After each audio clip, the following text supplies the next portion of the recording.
Assalamualaikum warahmatullahi wabarakatuh. Selamat datang dan terima kasih telah menyaksikan video presentasi dari kami kelompok 9. Pada kesempatan kali ini kami akan membahas materi yang sangat relevan dan menarik, yaitu lembaga keuangan syariah dalam perekonomian modern. Nah, dalam presentasi ini kami akan mengupas tuntas peran, prinsip, serta kontribusi lembaga keuangan syariah dalam mendukung pertumbuhan ekonomi yang berkelanjutan sekaligus menghadirkan solusi keuangan berbasis nilai-nilai Islam. Semoga pembahasan yang kami sampaikan dapat memberikan wawasan baru dan bermanfaat bagi kita semua. Tanpa berlama-lama lagi, mari kita mulai presentasi ini. Selamat menyimak semua. Latar belakang. Lembaga keuangan syariah adalah lembaga keuangan yang menjadi penghubung antara pihak yang membutuhkan dana dengan pihak yang memiliki kelebihan dana melalui produk dan jasa keuangan yang sesuai dengan prinsip-prinsip syariah.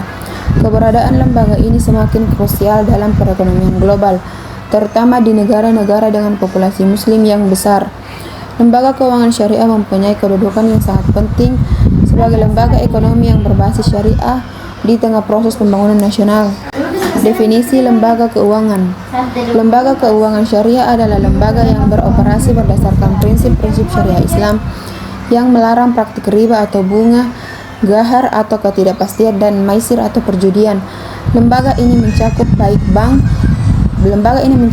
bank syariah maupun lembaga keuangan non-bank dan berfungsi untuk menghimpun serta menyalurkan dana kepada masyarakat dengan cara yang sesuai dengan hukum Islam, sehingga dapat disimpulkan bahwa lembaga keuangan syariah adalah institusi yang beroperasi berdasarkan prinsip-prinsip syariah Islam yang meliputi larangan praktik riba, gahar, dan maisir. Peran dan fungsi lembaga keuangan syariah. Lembaga keuangan berperan sebagai lembaga intermediasi keuangan. Intermediasi keuangan merupakan proses penyerapan dana dari unit surplus ekonomi baik sektor usaha, lembaga pemerintah maupun individu atau rumah tangga untuk penyedia dana bagi unit ekonomi lain. Intermediasi keuangan merupakan kegiatan pengalihan dana dari unit ekonomi surplus ke unit ekonomi defisit. Lembaga keuangan syariah memiliki peran yang sangat strategis, antara lain memenuhi kebutuhan masyarakat akan dana sebagai sarana untuk melakukan kegiatan ekonomi yang sesuai dengan prinsip-prinsip syariah, misalnya mengonsumsi suatu barang, tambahan modal kerja, mendapatkan manfaat atau nilai guna suatu barang, atau bahkan permodalan awal bagi seseorang yang mempunyai usaha prospektif. Fungsi lembaga keuangan syariah yaitu yang pertama, pengalihan aset atau aset transmutation. Bank dan lembaga keuangan non-bank akan memberikan pinjaman kepada pihak yang membutuhkan dana dalam jangka waktu tertentu yang telah disepakati berdasarkan prinsip-prinsip syariah. Yang kedua, transaksi atau transaction. Bank dan lembaga keuangan non-bank memberikan berbagai kemudahan kepada pelaku ekonomi untuk melakukan transaksi barang dan jasa.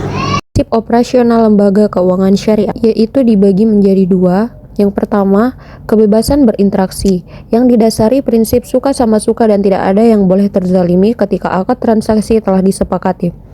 Produk yang menjadi objek transaksi merupakan suatu barang atau jasa yang halal. Yang kedua, bebas dari maghrim, masyir, goror, dan riba. Masyir yang artinya adalah perjudian, sedangkan goror yang artinya penipuan, dan riba yang artinya suatu kelebihan yang disengaja. Nah, beberapa hal tersebut dilarang karena akan menimbulkan kerugian bagi pihak yang bertransaksi. Sedangkan prinsip-prinsip di atas dilandasi dari nilai-nilai keuangan syariah. Nilai ketuhanan menurut Yusuf Qaradawi, ekonomi Islam adalah ekonomi yang bercirikan ketuhanan di mana sistem ini bertitik tolak dari Allah, bertujuan akhir kepada Allah. Lembaga keuangan syariah dibedakan menjadi dua, yaitu yang pertama, lembaga keuangan depository syariah atau depository financial institution syariah yang disebut dengan lembaga keuangan bank syariah. Lembaga tersebut menghimpun dana secara langsung dari masyarakat dalam bentuk simpanan deposit, misalnya tabungan, wadhiyah mudharabah, deposito berjangka mudharabah, dan giro wadhiyah yang diterima dari penabung surplus units. Yang kedua, lembaga keuangan syariah non-depository atau non-depository financial institution syariah yang disebut lembaga keuangan bank syariah, bukan bank.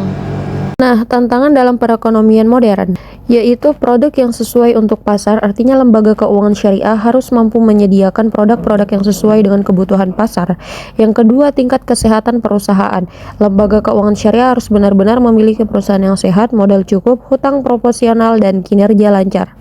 Yang ketiga, efisiensi usaha dan daya saing sumber daya manusia. Demikian presentasi dari kami kelompok 9 mengenai lembaga keuangan syariah dalam perekonomian modern.